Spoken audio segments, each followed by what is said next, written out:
You find rocks in all kinds of landscapes, from tiny pebbles to giant mountains. I am a landscape painter and I felt like my visual library of rocks was lacking, so I decided to draw 100 of them. I was off to a good start and I drew about 40 rocks in the first week. First handful of rocks I did was studies, and most of the rocks that I did altogether were studies, maybe 60 of them. I was loosely counting the rocks. I would count some small ones, some big ones, and it varied on what I count. Sometimes I skip them, and sometimes I count too many. So it's kind of a rough estimate that I did 100. They could have been 5 to 10 minute sketches or 20 to 30 minute finished drawings. I'd count more rocks for studies that contained multiple rocks. About after 20 studies, I would start to add in some of my own rocks that I made up without reference to see what I could do with what I was learning. The cool thing about drawing rocks is they are relatively easy to draw because unlike faces, you don't have to worry about proportions. Rocks come in all kinds of shapes and sizes. So if your drawing doesn't come out exactly like the reference, it really doesn't matter that much, at least when it comes to rocks. The first week was going well and I felt like I was gonna be done in about 2 weeks. And then I had some plans over the weekend that would take me away for a few days, so no big deal, right? Right?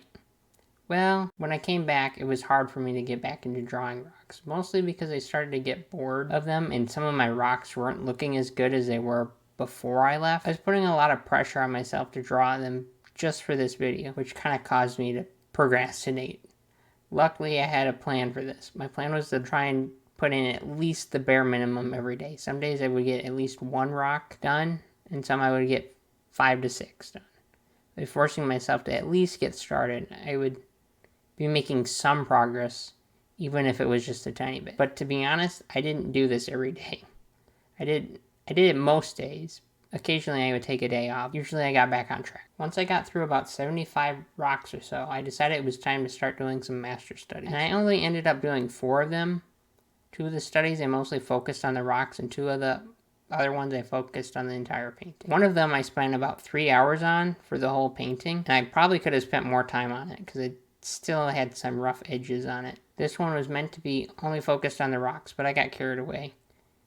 Ended the whole thing, but not completely finish it. Didn't even do any applied master studies, which are the most useful type. But I figured the studies were good enough because I was planning on doing a full painting at the end and applying what I learned there. I counted the master studies I did as about 20 total rocks. The biggest thing that I learned from the master studies was how they use colors and light, how things bounced around. You could get blues coming from the sky, greens, yellows, and oranges from the grass bouncing up on the rock's face. So when all the colors came together, some of the shadows had a wide range of color. Once I made it to 95 rocks, I decided it was time to do a final painting. This was a painting that I had a sketch of before, and I kind of wanted to do this, but I figured it would be a good time to wait until the end of the 100 rocks, just as the finisher. I just had a really fun time drawing up the sketch to begin with, and I started with blocking in the lighting and making sure where the light was coming from. And I have a plan on that I would know where to put my shadows.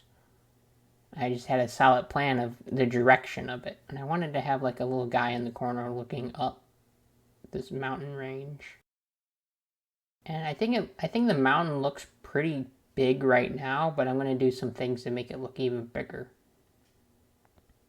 I'm going to be putting in some more fog in the foreground and kind of separating some of the mountains. Yep, I'm painting over some of the mountains right now. I turned my brush down to like a lower opacity, and I painted over it to give it kind of to push the depth of it, to make the foreground look darker, make it look closer. And I was really struggling with figuring out the placement of the rocks in the sky. I wasn't really sure how to make it look balanced. And I still don't know if it looks balanced at the end. So I just go over it and trying to just figure out where the rocks are going. It did come together relatively easy because I had the foundation already drawn out. I already liked the base composition of it, or even though I was going to mess around with the composition more, I had the foundation of it there. The real tricky part with it was just getting these rocks to seem like they're not lopsided on the painting, but also not completely symmetrical or too balanced. You want like a little bit of imbalance, but some. I just feel like at one point there just wasn't enough rocks in here. So I just ended up just painting in even more, and I liked how I had the clouds following the rocks to the center of the painting.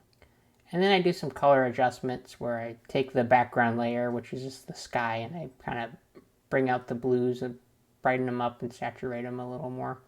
Which surprisingly, it made everything else pop. I went through and I shattered one of the mountain peaks in the background because I thought that was kind of cool. Kind of give you like a sense of like the whole ground is moving. All these rocks are coming from everywhere. I hope I conveyed the message of movement in the painting, even though some of it seems a little still. I kind of was hoping it would have come out more detailed, like more rocks on the ground and closer, but things just happen and change. That's just how it goes when you're painting. Things evolve as you paint. That's the best part about landscape painting. So I painted 100 rocks, and I still feel like there's a lot more to learn about them.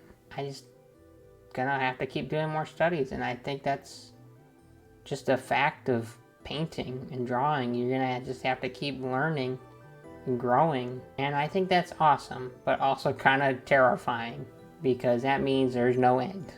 That was a really fun project to do. I hope you guys enjoyed that, and I will see you next time.